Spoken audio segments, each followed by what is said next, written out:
नमस्कार, मेरा नाम है आकांक्षा मिश्रा। संस्कृति आईएएस के प्लेसेस इन न्यूज़ के एपिसोड 34 में आपका स्वागत है। प्लेसेस इन न्यूज़ के संदर्भ में आज हम चलेंगे मंथली कंपाइलेशन यानी मासिक संकलन की तरफ। 1 नवंबर से 30 नवंबर के बीच में जो भी महत्वपूर्ण सूचनाएं रही हैं, जो भी महत्वपूर्ण खबर रही है, उससे संबंधित जो भी मानचित्र से संबंधित तथ्य रहे हैं, उस बारे में विस्तार से बात करेंगे। कैसे बात करेंगे? तो सबसे पहले हम खबर देखेंगे और उसके बाद मल्टीपल चॉइस क्वेश्चन के माध्यम से एक एक डाउट को क्लियर करते हुए चलेंगे। तो आइए बिना किसी देरी किए शुरू करते हैं और देख लेते हैं खबर क्या है। पहली खबर की बात करते हैं। खबर कहाँ से है? तो खबर है इजराइल की। आपने स्वेज नहर का नाम सुना होगा। सबसे व्यस्ततम मार्गों में से एक है। नहर का नाम सुनते सही एक चीज दिमाग में आ जानी चाहिए। क्या आ जानी चाहिए? तो ये कृत्रिम जलमार्ग है, यानी मानव द्वारा निर्मित है। जब हम जल संधि की बात करते हैं तो हम क्या कहते हैं? जल संधि क्या करती है? 2 जल निकायों को जोड़ने का काम करती है और 2 भूभागों को अलग करने का काम करती है। वैसे ही नहर भी वही काम करती है, 2 जल निकायों को जोड़ने का काम कर रही है और 2 भूभागों को अलग करने का काम कर रही है। लेकिन जो जल संधि है वो क्या है? प्राकृतिक है। लेकिन जो नहर है वो क्या है? मानव निर्मित है।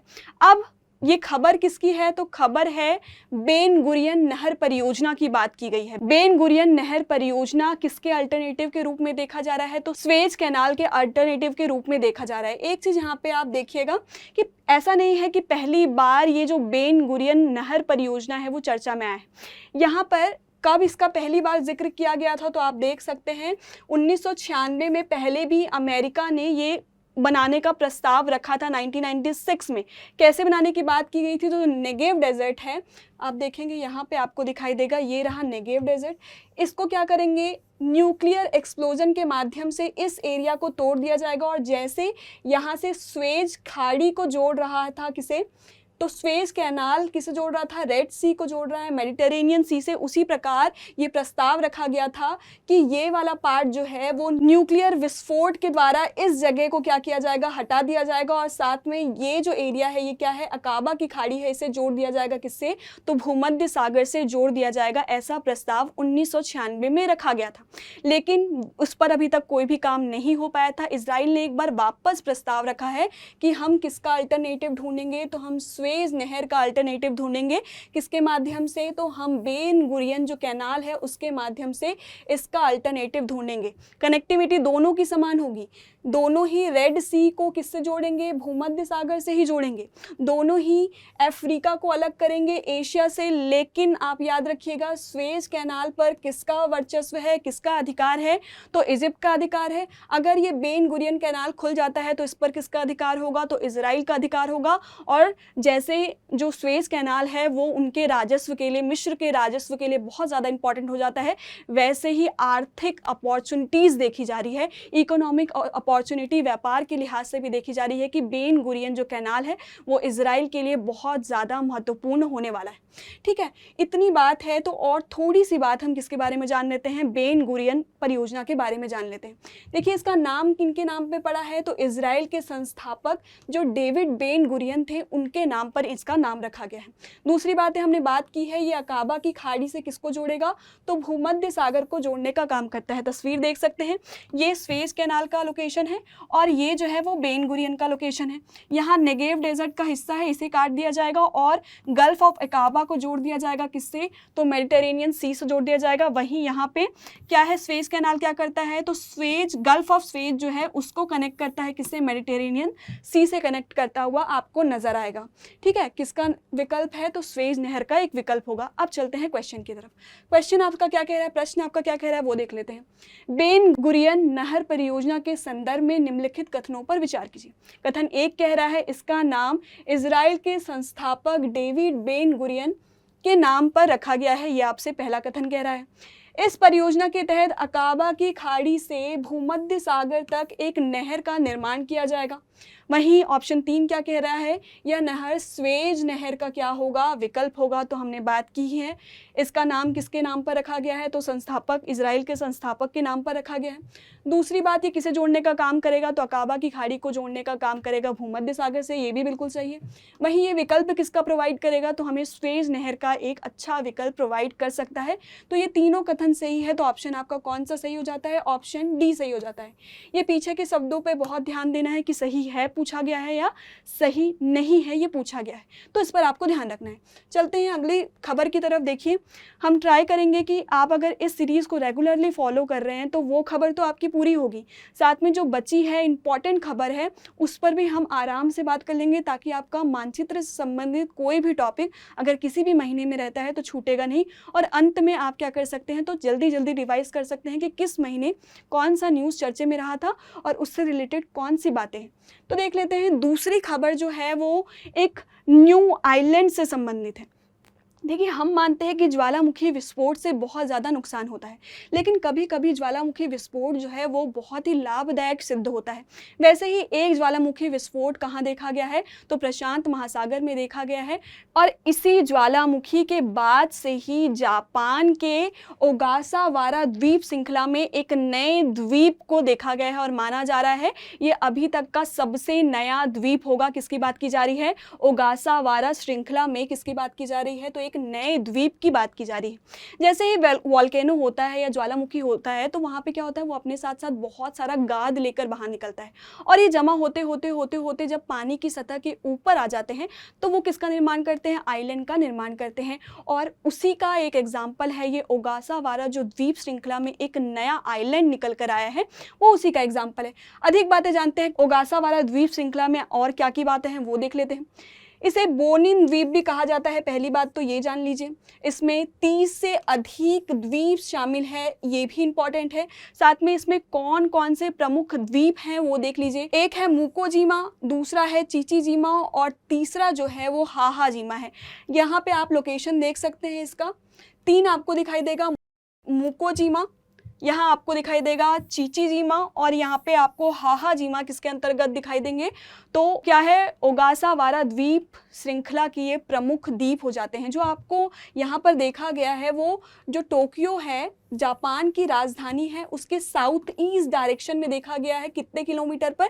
तो 1000 किलोमीटर पर ये नया द्वीप देखा गया है। कितनी बातें की हमने? ओगासावारा द्वीप श्रृंखला की बात की है जिसे बोनिन द्वीप भी कहा जाता है। साथ में हमने क्या बात की है, जो एक नया द्वीप खोजा गया है वो किसके माध्यम से खोजा गया है? तो ज्वालामुखी विस्फोट के परिणाम स्वरूप वो जो द्वीप है उभर कर आया है, और ऐसा माना जा रहा है अभी तक का सबसे नया द्वीप जो है वो यही है। और यही घटनाएं लगातार जापान के क्षेत्र में होती रहती है। अब देखते हैं प्रश्न क्या है। प्रश्न आपसे क्या पूछ रहा है? ओगासावारा द्वीप श्रृंखला के संदर्भ में निम्नलिखित कथनों पर विचार कीजिए। पहला कथन आपसे ये कह रहा है कि ओगासावारा द्वीप श्रृंखला प्रशांत महासागर में स्थित एक ज्वालामुखी चाप है। दूसरी बात की जा रही है इसे बोनिन द्वीप के नाम से के रूप में भी जाना जाता है, ये पूछा जा रहा है। ऑप्शन नंबर 3 में क्या कह रहा है? इसे वर्ष 2018 में यूनेस्को विश्व धरोहर स्थल घोषित कर दिया गया था। तो 2 की बात तो हम कर ही चुके हैं कि ये नया द्वीप कहाँ उभरा है, तो नया द्वीप उभरा है प्रशांत महासागर में, तो ये बिल्कुल सही है। याद रखिएगा, टोक्यो से, जो जापान की राजधानी है, उससे साउथ ईस्ट डायरेक्शन में 1000 किलोमीटर की दूरी पर लगभग ये पाया गया है। दूसरी बात क्या की गई है, तो ओगासावारा द्वीप समूह को क्या कहा जाता है? बोनिन द्वीप समूह भी कहा जाता है, तो ये भी बिल्कुल सही है। तीसरी बात, इसे कब यूनेस्को वर्ल्ड हेरिटेज लिस्ट में शामिल किया गया? तो 2011 में शामिल किया गया है, तो ये ऑप्शन आपका गलत हो जाता है। 1 और 2 ऑप्शन सही है, मतलब यहाँ पे कौन सा ऑप्शन सही हो जाता है? क्या पूछा गया है, सही कौन सा है? तो 1 और 2 सही है और सी जो है वो आपका गलत है, इसलिए आपका सी जो है इसका सही उत्तर हो जाता है। आगे चलते हैं, बात कर लेते हैं किसकी, तो कावा इजेन क्रेटर झील की बात की है, जो पिछले मंथ चर्चा में रहा था। क्यों चर्चा में रहा था? क्योंकि कॉपरनिकस सेंटिनल 2 मिशन जो है, जो क्या करता है, तो पृथ्वी की ऑप्टिकल तस्वीरें खींचता है। उसमें इस झील के बारे में बहुत ही खूबसूरत सी तस्वीर सामने आई है, उसके बारे में बात की गई है। जिसकी बात कर रहे हैं हम, किसकी बात कर रहे हैं? कावा इजेन झील की बात कर रहे हैं, क्रेटर झील की बात कर रहे हैं। क्रेटर झील का मतलब क्या हुआ? अगर ज्वालामुखी होता है और एक क्रेटर का निर्माण होता है, कैसे दिखता है वो देख लेते हैं। ये रहा क्रेटर, और इसमें ये पानी भरा हुआ है, ये झील ऐसा है। खास बात इसकी ये है कि ये बहुत ज़्यादा अम्लीय है, जिसका पीएच मान कितना है तो 0.5 है, मतलब प्रबल अम्ल की तरह देखा जा सकता है। यहाँ आपको 2 प्रबल अम्ल देखे जाते हैं। पीएच मान का मतलब क्या है? पीएच एक स्केल होता है जिसके आधार पर हम क्या करते हैं तो अम्ल और क्षार का पता लगाते हैं। अगर पीएच स्केल पर 7 से कम मान है तो वो अम्लीय प्रवृत्ति का होता है, अगर 7 से ज़्यादा मान है तो उसे क्या कहते हैं? क्षारीय कहते हैं, और जो 7 पे होते हैं उसे उदासीन कहते हैं। तो ये जो झील है वो विश्व का सबसे बड़ा और सबसे ज़्यादा क्या है? अम्लीय झील है। क्यों अम्लीय है? क्योंकि यहाँ पे आपको 2 अम्ल देखने को मिलेंगे, एक सल्फ्यूरिक एसिड यानी H2SO4 और हाइड्रोक्लोरिक एसिड यानी HCl यहाँ पर आपको देखने को मिलता है। साथ में इस झील से सल्फर की गैसें निकलती हैं, और जब ये वायु के संपर्क में आती है तो नीली लौ के साथ जलती है। मैं किसकी बात कर रही हूँ तो ईजेन क्रेटर झील की बात कर रही हूँ, कावा ईजेन क्रेटर झील की बात कर रही हूँ, जो क्या है? विश्व का सबसे बड़ा क्या है? अम्लीय झील है। क्यों अम्लीय है? 2 अम्लों के कारण है, एक सल्फ्यूरिक अम्ल और दूसरा क्या होता है? हाइड्रोक्लोरिक अम्ल है। दोनों ही प्रबल अम्ल हैं, और दोनों प्रबल अम्ल की उपस्थिति में इसका पीएच मान बहुत कम हो जाता है, 0.5 जो है वो उसका पीएच मान है। साथ में ये जो झील है वो क्या रिलीज कर रही है तो सल्फर युक्त गैस रिलीज कर रही है, जो वायु के संपर्क में आते ही क्या हो जाती है? ज्वलनशील हो जाती है और नीले कलर की लौ दिखाती है। देखिए कहाँ पर अवस्थित है तो ये देख लीजिए, ये आपको दिखाई देगा, ये इंडोनेशिया का जावा आइलैंड है, ये इंडोनेशिया का सुमात्रा आइलैंड है, यहाँ पे बोर्नियो आइलैंड आपको देखने को मिलेगा। ये कहाँ अवस्थित है तो याद रखिएगा, ये जावा आइलैंड में अवस्थित है। जावा आइलैंड के कौन से हिस्से में देखने को मिलेगा तो आपको ईस्टर्न हिस्से में मिलेगा, कावा ईजेन लेक। तो इससे रिलेटेड हम क्या देख लेते हैं? प्रश्न देख लेते हैं। प्रश्न क्या कह रहा है वो देख लेते हैं। कावा ईजेन क्रेटर झील के संदर्भ में निम्नलिखित कथनों पर विचार कीजिए। यह झील कावा ईजेन ज्वालामुखी के क्रेटर में स्थित है, तो हमने बात की ही है कि ये किसमें है तो ज्वालामुखी के क्रेटर में स्थित है, तो ये बिल्कुल सही हो जाता है। वहीं दूसरे कथन की तरफ चले, दूसरा कथन क्या कह रहा है? कावा ईजेन ज्वालामुखी इंडोनेशिया में सुमात्रा द्वीप में स्थित है, ये आपसे पूछा जा रहा है। तो हमने अभी देखा कि वो कहाँ है? जावा में है, ना कि सुमात्रा में है, तो ये ऑप्शन आपका क्या हो जाता है? गलत हो जाता है। तीसरे ऑप्शन में क्या दिया गया है? ये दुनिया की दूसरी सबसे बड़ी अम्लीय झील है, ये पूछा जा रहा है। मैंने अभी क्या बताया कि ये पहली सबसे बड़ी अम्लीय झील है, तो ये ऑप्शन भी आपका गलत हो जाता है। प्रश्न क्या पूछा था? सही नहीं है आपसे पूछा गया है, तो कौन कौन सा सही नहीं है तो 2 और 3 सही नहीं है, तो उत्तर आपका कौन सा सही हो जाता है तो ऑप्शन बी इसका सही उत्तर हो जाता है। आगे चलते हैं और बात कर लेते हैं अगली खबर की तरफ। अमानगढ़ टाइगर रिजर्व पिछले महीने चर्चा में रहा। क्यों चर्चा में रहा वो देख लेते हैं। चर्चा में इसलिए है क्योंकि वर्ष 2021 में यहाँ बाघों की संख्या 21 थी, वहीं 6 शावक थी। अब कितने हो गए हैं तो 28 बाघ हो गए हैं और 4 शावक हो गए हैं, इसलिए अमानगढ़ जो टाइगर रिजर्व है वो क्या है? चर्चे में आ गया है। जो भी टाइगर रिजर्व चर्चे में रहता है वो हमारी परीक्षा के लिहाज से महत्वपूर्ण हो जाता है, इसलिए जब जब जो भी न्यूज़ में रहे, स्पेशली टाइगर रिजर्व रहे, उसी समय उसका लोकेशन आप देख लीजिए, उसमें क्या स्पेशल है वो आप देख लीजिए। तो साथ में क्या हो जाएगी? आपकी करंट की तैयारी भी हो जाएगी और मैपिंग की तैयारी भी सुनिश्चित हो जाएगी। हम बात कर रहे थे किसकी? तो हम बात कर रहे थे अमानगढ़ टाइगर रिजर्व की। अमानगढ़ टाइगर रिजर्व कहाँ पर स्थित है तो उत्तर प्रदेश में स्थित है। पहले ये जिम कॉर्बेट पार्क जो कहाँ पर है, नेशनल पार्क है, जो कहाँ पर अवस्थित है तो उत्तराखंड में अवस्थित है, उसी का हिस्सा हुआ करता था अमानगढ़ टाइगर रिजर्व। जैसे ही उत्तराखंड और उत्तर प्रदेश अलग हो गए उसके बाद ये जिम कॉर्बेट के ही बफर जोन में पड़ता है, उत्तर प्रदेश के क्षेत्र में पड़ता है। ये बात आप ध्यान रखिएगा। ऐसा नहीं है कि उत्तर प्रदेश में केवल एक ही टाइगर रिजर्व है जिसका नाम अमानगढ़ है, इसके अलावा भी कुछ टाइगर रिजर्व मौजूद है। वो देख लेते हैं कौन कौन से टाइगर रिजर्व मौजूद है। यहाँ पे आप देखेंगे दुधवा दिखाई देगा, साथ में आपको पीलीभीत दिखाई देगा और साथ में आपको रानीपुर आपको यहाँ पे टाइगर रिजर्व देखने को मिलता है। तो टोटल कितने टाइगर रिजर्व है? 4 टाइगर रिजर्व की बात की गई है। क्यों चर्चा में है? क्योंकि बाघों की संख्या यहाँ पर बढ़ गई है। देखते हैं प्रश्न क्या कह रहा है। प्रश्न आपसे ये कह रहा है कि निम्नलिखित कथनों पर विचार कीजिए। कथन 1 क्या कह रहा है? अमानगढ़ टाइगर रिजर्व उत्तराखंड में स्थित है, ये पूछा जा रहा है। कथन 2 कह रहा है पहले ये जिम कॉर्बेट राष्ट्रीय उद्यान का हिस्सा था। तीसरा कथन कह रहा है उत्तर प्रदेश में कुल 4 टाइगर रिजर्व है। तो हमने पहले बात कर ही ली है कि पहले अमानगढ़ टाइगर रिजर्व किसका हिस्सा हुआ करता था, उत्तराखंड का हिस्सा हुआ करता था। जैसे ही उत्तराखंड और उत्तर प्रदेश अलग हुए, ये किसके हिस्से में आ गया है, तो उत्तर प्रदेश के हिस्से में आ गया है। और हमने ये भी बात की कि जिम कॉर्बेट जो नेशनल पार्क है उसी के बफर जोन में पड़ता है, तो ये ऑप्शन आपका हो जाता है गलत, क्योंकि ये उत्तराखंड में नहीं है। कहाँ पर है, तो उत्तर प्रदेश में है। वही बात करें ये किसका हिस्सा था, तो जिम कॉर्बेट का हिस्सा था, तो ये तो बिल्कुल सही हो जाता है। साथ में उत्तर प्रदेश में हमने कितने टाइगर रिजर्व की बात की, 4 टाइगर रिजर्व की बात की, तो ये भी बिल्कुल सही हो जाता है। तो आपके कौन कौन से ऑप्शन सत्य हो गए, 2 ऑप्शन सत्य है, तो यहाँ पे क्या हो जाएगा, बी ऑप्शन आपका इस क्वेश्चन का सही उत्तर हो जाता है। आगे चलते और बात कर लेते हैं अगली खबर को। 1 नवंबर के दिन प्रधानमंत्री नरेंद्र मोदी और बांग्लादेश की प्रधानमंत्री ने क्या किया, तो एक नई परियोजना का उद्घाटन किया। बहुत ही महत्वपूर्ण परियोजना है जिसके अंतर्गत एक रेल लिंक का उद्घाटन किया गया। इसके अलावा 2 और परियोजना का भी उद्घाटन किया गया है, जिसका जवाब आपको कहाँ देना है, तो कमेंट बॉक्स पर देना है। देखिए, जितना ज़्यादा आप सर्च करते चलेंगे चीज़ों को, उतना ज़्यादा आप माइंड में उन चीज़ों को स्टोर करते चले जाएंगे। आखिरी में, पेपर के आखिरी समय में आप सोचेंगे कि लगातार हम चीज़ों को ज़्यादा से ज़्यादा पढ़ लें तो सब कुछ क्या हो जाएगा, मिक्स हो जाएगा। इसलिए जब का काम जब न्यूज़ में आ रहा है तब का काम तब कर लेना है। क्या दी गई है खबर कि अगरतला कहाँ अवस्थित है, तो भारत के त्रिपुरा राज्य में स्थित है। वहीं अखोरा कहाँ अवस्थित है, तो अखोरा है कहाँ पर, बांग्लादेश में अवस्थित है। और यहाँ इन दोनों को जोड़कर एक रेलवे लिंक बनाई गई है। क्यों बनाई गई है, उसका उद्देश्य देख लेते हैं। देखिए, सबसे पहले ये जान लीजिए कि ये रेल लिंक जो है वो कितने किलोमीटर की है, वो 12.24 किलोमीटर की है। यदि बांग्लादेश की बात करें तो 6.78 किलोमीटर का विस्तार आपको बांग्लादेश में देखने को मिलेगा। वहीं त्रिपुरा की बात करें तो 5.46 किलोमीटर का विस्तार आपको त्रिपुरा में देखने को मिलता है। देखिए, पहले क्या होता था, जब हमें कहां से कहां की यात्रा करनी होती थी, नॉर्थ ईस्ट से हमें यात्रा करनी होती थी कोलकाता की, तो हम ये वाला रूट से ट्रैवल करना पसंद करते थे। ये वाले रूट को ट्रैवल करने में लगभग 1600 किलोमीटर का रास्ता तय करना पड़ता था और घंटे लगते थे 31।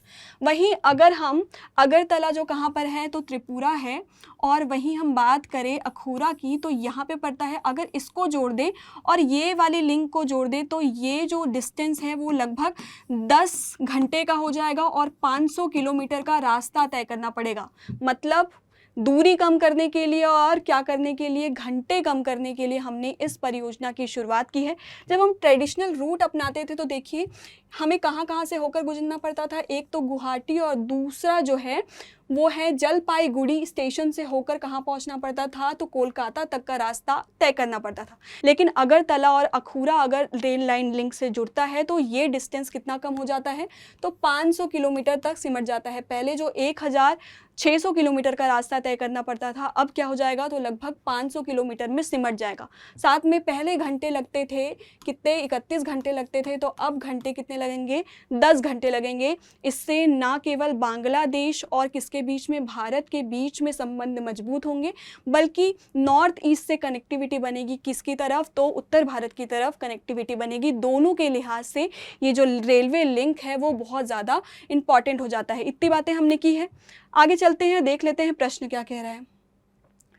प्रश्न कह रहा है कि निम्नलिखित कथनों पर विचार कीजिए। अगरतला अखौरा रेल लिंक परियोजना विश्व बैंक द्वारा वित्त पोषित है। दूसरा कह रहा है यह अगरतला को बांग्लादेश में अखौरा से जोड़ती है।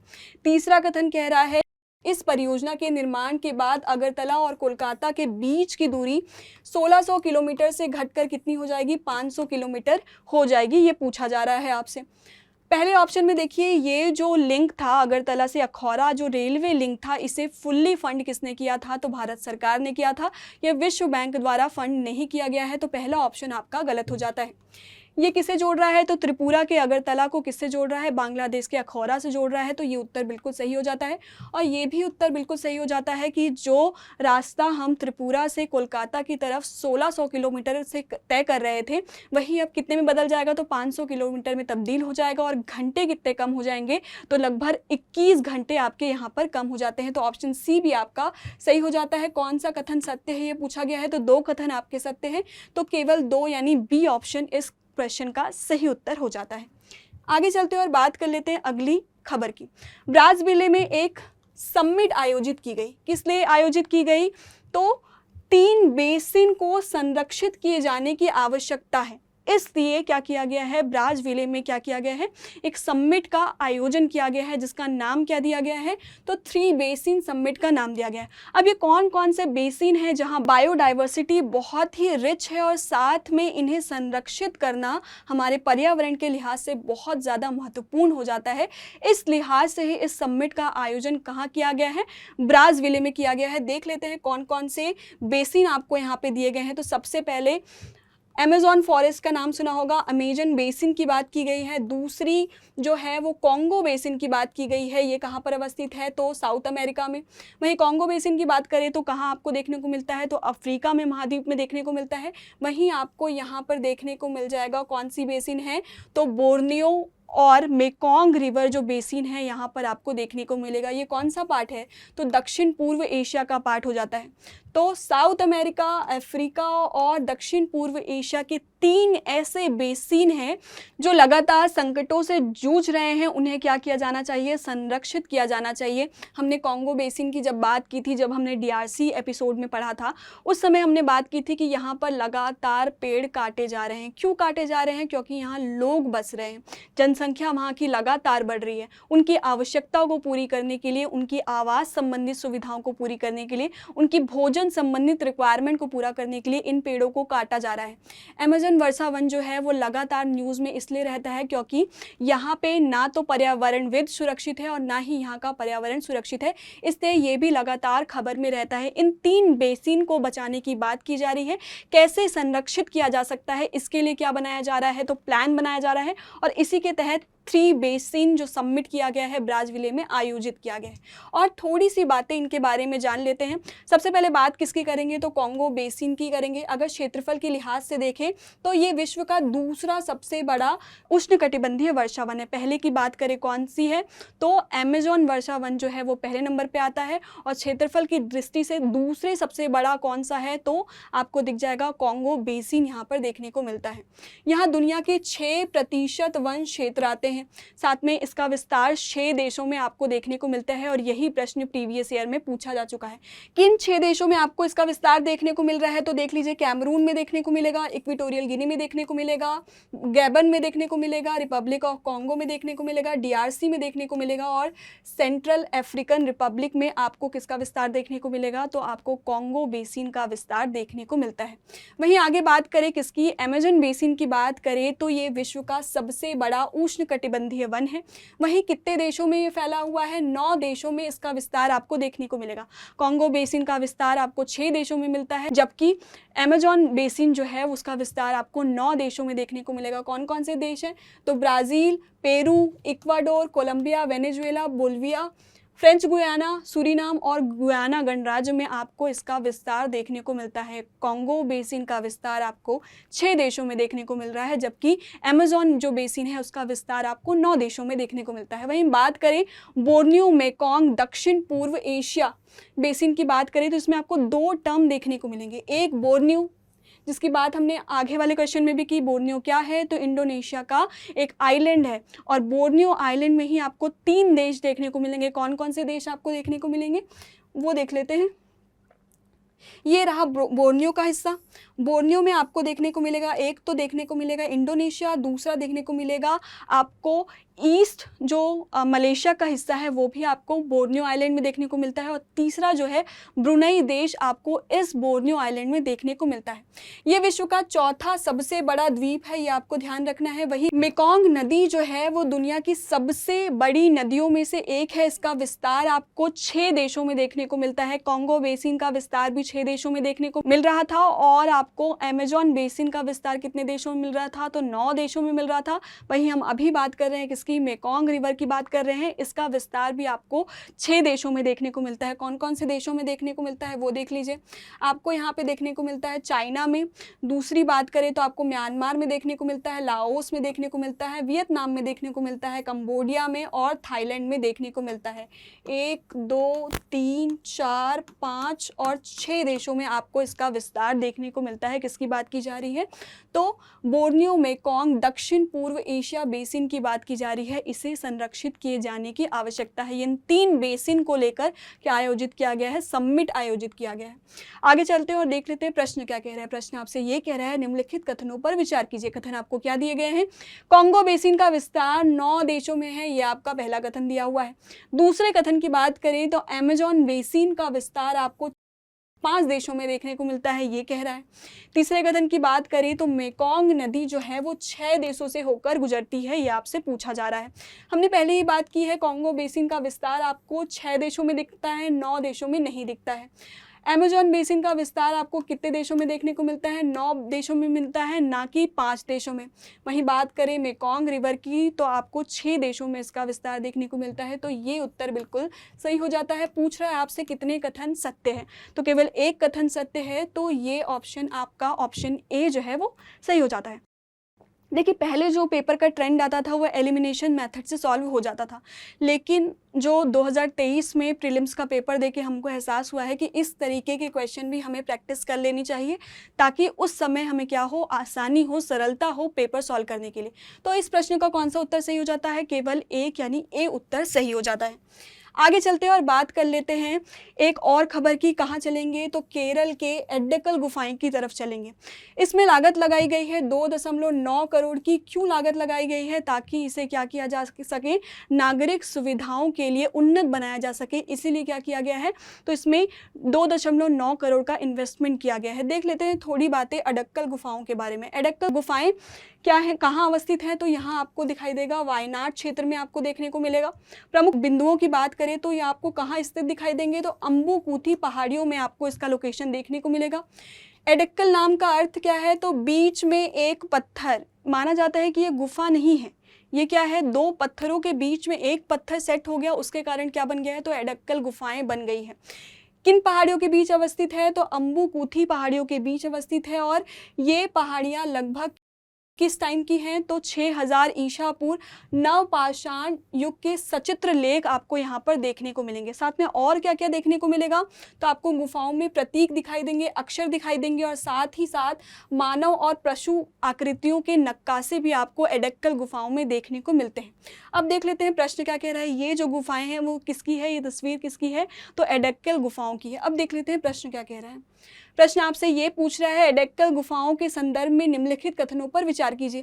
पहला कथन दिया है, एड्डकल गुफाएं केरल के वायनाड जिले में अम्बुकुथी पहाड़ियों में स्थित है, ये आपसे पूछा जा रहा है। दूसरा कथन दिया गया है, इन गुफाओं में लगभग 60,000 ईसा पूर्व के नवपाषाण युग के सचित्र लेख आपको मिलते हैं, ये पूछा जा रहा है। ऑप्शन 3 की बात करें तो इन गुफाओं में पशु आकृतियों के भी नक्काशी उपलब्ध है, ये आपसे पूछा जा रहा है। तो आप देखेंगे पहला उत्तर तो बिल्कुल सही है। हमने बात की थी ये 6000 ईसा पूर्व है और नवपाषाण युग के आपको यहाँ पे सचित्र लेख मिलते हैं, ना कि 60,000। तो ये ऑप्शन आपका हो जाता है गलत। आपको वहाँ पे क्या देखने को मिल रहा था? पशु आकृति की नक्काशी भी देखने को मिल रही थी, प्रतीक चिन्ह भी देखने मिल रहे थे, और अक्षर भी देखने को मिल रहे थे, और साथ में मानव की भी कुछ नक्काशी तस्वीरें आपको वहाँ देखने को मिलती है। तो ऑप्शन सी बिल्कुल सही हो जाता है। कितने कथन सत्य है? तो 2 कथन सत्य है, 1 गलत है। तो कौन सा उत्तर इसका सही हो जाता है? तो ऑप्शन बी आपका यहाँ पर सही उत्तर हो जाता है इस प्रश्न का। आगे चलते हैं और बात कर लेते हैं अगली खबर की तरफ। अगली खबर वापस से इजराइल से है और राफा क्रॉसिंग की बात की गई है। राफा क्रॉसिंग क्यों चर्चे में आया है? क्योंकि पहले ग्रुप को क्या किया गया है, जिसे बंदी बनाया गया था उसे किसे सौंपने की बात की जा रही है? तो रेड क्रॉस जो है वो एक कमेटी है, इंटरनेशनल कमेटी है, उसको सौंपने की बात करी है। उसके साथ वो किन्हें सौंप देंगे? उनको मिस्र के अधिकारियों को सौंप देंगे। कहने का मतलब ये है कि इजराइल में जो लोगों को बंदी बनाया गया था उसमें से 50 लोगों को, जिसमें महिलाएं और बच्चे भी शामिल हैं, उन्हें किसे सौंप दिया जाएगा? तो रेड क्रॉस समिति को सौंप दिया जाएगा। और उन बंधकों को किन्हें सौंप दिया जाएगा? तो मिस्र के अधिकारियों को सौंप दिया जाएगा। इसलिए राफा क्रॉसिंग जो है न्यूज़ में। देखिए, अगर इजराइल की बात करें तो आपको 3 क्रॉसिंग यहाँ पे देखने को मिलेंगे। कौन से क्रॉसिंग है? तो देखिए यहाँ पे आपको राफा क्रॉसिंग दिखाई देगा। ये जो एरिया है वो गाज़ा पट्टी का है। जब हम इजराइल की बात कर रहे थे तो हमने विस्तार में इसकी बात की है। ये कौन सा एरिया है? तो गाज़ा पट्टी का एरिया है, जहाँ से ही क्या चले थे, गोले बारूद चलाए जा रहे थे, वो इलाका है। इस दौरान आपको इस क्षेत्र में आपको 3 क्रॉसिंग आपको देखने को मिलेंगे। एक तो आपको राफा क्रॉसिंग दिखाई देगा, साथ में आपको यहाँ पे एक इरेज क्रॉसिंग दिखाई देगा, और नीचे अगर आपको देखेंगे तो केरेम सालोम जो है वो क्रॉसिंग दिखाई देगा। 3 क्रॉसिंग आपको यहाँ पर देखने को मिलेंगे। अगर हम ईस्ट की बात करें तो आपको क्या दिखाई देगा? उत्तर की तरफ एरेज क्रॉसिंग दिखाई देगा। वही हम बात करें किसकी, तो गाज़ा पट्टी के पश्चिम की बात करें तो आपको राफा क्रॉसिंग दिखाई देगा। वहीं हम दक्षिण की बात करें तो आपको केरेम सालोम यहाँ पे आपको क्या देखने को मिलेगा? क्रॉसिंग देखने को मिलेगा। क्रॉसिंग का मतलब क्या है? पार होना, पार होने का ही रास्ता है। लेकिन एक चीज़ आप नोटिस कीजिएगा, इस राफा क्रॉसिंग से इजिप्ट से हम गाज़ा पट्टी में जा सकते हैं, लेकिन इजराइल में प्रवेश नहीं कर सकते। वही हम केरेम सालोम जो है उस क्रॉसिंग को देखें तो यहाँ पे आपको इस पॉइंट में आपको तीनों का जंक्शन, ट्राई जंक्शन दिखाई देगा। यहाँ से अगर आप निकलते हैं तो आप इजिप्ट की तरफ पहुँचेंगे, यहाँ से आप निकलते हैं तो आप इजराइल की तरफ पहुँचेंगे, और यहाँ से आप निकलते हैं तो आप गाज़ा पट्टी की तरफ पहुँचते हैं। एक जो राफा क्रॉसिंग है उससे आप इजिप्ट से कहाँ जा सकते हैं? गाज़ा पट्टी में जा सकते हैं, लेकिन इजराइल में नहीं जा सकते। ये जो आपका केरेम सालोम जो क्रॉसिंग है वो वाणिज्यिक क्रॉसिंग है, जहाँ से क्या किया जाता है? तो सामान भेजा जाता है। वहीं हम इरेज क्रॉसिंग की बात करें तो यहाँ से कहाँ निकल सकते हैं? इजराइल की तरफ निकल सकते हैं। मतलब इरेज क्रॉसिंग, और अगर बात करें सालोम क्रॉसिंग की बात करें तो इससे हम इजराइल की तरफ निकल सकते हैं, लेकिन यहाँ पे राफा क्रॉसिंग है, उससे आप गाज़ा पट्टी की तरफ जा सकते हैं, लेकिन आप इजराइल में प्रवेश नहीं कर सकते। इतनी बातें आपको ध्यान रखनी है। चलते हैं और देख लेते हैं प्रश्न क्या कह रहा है। प्रश्न आपसे ये पूछ रहा है, निम्नलिखित कथनों पर विचार कीजिए। राफा क्रॉसिंग गाज़ा पट्टी और मिस्र के सिनाई प्रायद्वीप के बीच स्थित है, ये आपसे पूछा जा रहा है। दूसरे कथन में बात की गई है कि यह गाज़ा की एकमात्र क्रॉसिंग है जो इजराइल की ओर नहीं जाती है। तीसरे में बात की गई है केरेम सालोम क्रॉसिंग गाज़ा और इजराइल के बीच एकमात्र वाणिज्यिक क्रॉसिंग है, ये आपसे पूछा जा रहा है। जैसे ही हम एकमात्र देखते हैं वैसे ही इसको गलत करके आ जाते हैं। ऐसा तुक्का नहीं लगाना है, हमें चीज़ें कंफर्म करते हुए चलनी है। ये सही है, ये आप बिल्कुल मत सोचिएगा कि ओनली लिखा है तो वो गलत ही होगा। ऐसा हर बार नहीं होता, कुछ बार हो जाता है, तुक्के लग जाते हैं, लेकिन हर बार ऐसा नहीं होता है। तो अच्छे से चीज़ों का अंडरस्टैंडिंग होना बहुत ज़्यादा ज़रूरी है। तो हमने बात की थी राफा क्रॉसिंग किसे किसे कनेक्ट कर रहा था, तो आपको वहाँ पे मिस्र का सिनाई पेनिनसुला दिखाई देगा। पेनिनसुला का मतलब क्या हुआ कि तीनों ओर से वाटर बॉडीज से लगा हुआ है। थोड़ी देर आंख बंद कीजिए और सोचिए सिनाई प्रायद्वीप किन वाटर बॉडीज से लगा है। तो आपको पश्चिम की तरफ क्या दिखाई देगा? तो स्वेज की खाड़ी दिखाई देगा। पूर्व की तरफ आपको अकाबा की खाड़ी दिखाई देगा, और अगर हम दक्षिण की तरफ बात करें तो आपको रेड सी का लोकेशन दिखाई देगा। तो राफा क्रॉसिंग क्या करता है? तो किन दोनों के बीच अवस्थित है? सिनाई प्रायद्वीप और किसके बीच में अवस्थित है? तो गाज़ा पट्टी के बीच अवस्थित है। तो ये ऑप्शन बिल्कुल सही हो जाता है। दूसरी बात की गई है, यह गाज़ा की एकमात्र क्रॉसिंग है जो इजराइल की ओर नहीं खुलती। हमने बात की है 3 क्रॉसिंग की, जिसमें 2 क्रॉसिंग तो इजराइल की तरफ खुल रही थी, लेकिन एक क्रॉसिंग सिर्फ गाज़ा पट्टी की तरफ खुलती है। तो ये ऑप्शन आपका क्या हो जाता है? सही हो जाता है। और सी ऑप्शन में क्या पूछा गया है? ये एकमात्र वाणिज्यिक क्रॉसिंग है, तो ये भी बिल्कुल सही है। तो आपके तीनों ऑप्शन यहाँ पे सही हो जाते हैं। कितने सत्य है पूछा गया था, तो ऑप्शन सी आपका यहाँ पे सही हो जाता है कि तीनों कथन यहाँ पर सही लिखे गए हैं। आगे चलते हैं और बात कर लेते हैं अगली खबर की तरफ। अगली खबर उत्तराखंड से है। आप सभी को पता होगा सुरंग के अंदर मजदूर फंस गए थे। अभी अच्छी खबर ये है कि सारे जो लोग हैं, मजदूर हैं, वो बाहर निकाल दिए गए हैं।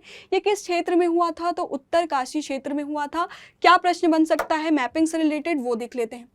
खबर क्या है? तो खबर ये हुआ था कि उत्तराखंड के उत्तरकाशी जिले की सिलकयारा सुरंग के अंदर फंसे श्रमिकों को कैसे निकाला गया? तो रेड होल खनन के माध्यम से बाहर निकाला गया। अगर आपने रेड होल खनन के बारे में नहीं देखा है तो आप क्या कर सकते हैं, करंट की वीडियो में विस्तार से इसकी बात की गई है, तो आप वहां जाकर प्लेलिस्ट में ये देख सकते हैं। किसकी बात कर रहे हैं हम? उत्तराखंड के उत्तरकाशी जिले में कौन सा सुरंग था? तो सिलकयारा सुरंग था। उससे क्या किया गया है? मजदूरों को बाहर निकाल दिया गया है। कितने मजदूर थे?